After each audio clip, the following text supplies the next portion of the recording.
Hi, miss. Anong kinahalaw kayo mo dyan, miss? Ayun daw. Ano pangalan nito, day? Kung sa Bisaya, kay-kay. Kay dagko. Kay ba? Daga mo nakuha, oh. Yan. Kapit naman puno kong steamer. Yan. Sige. Pagigihan mo yan. Kaya malayo pang sweldo. Kailangan natin ng pangulam. Nice.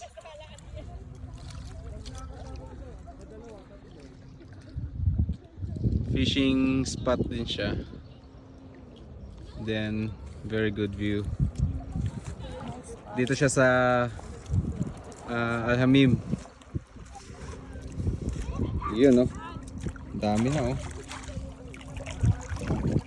Late na kami yan, tinanghali na kami kasi nag-grabbing kami, crabbing. Then isang piraso lang na kuha. So lipat na lang kami sa halaanan.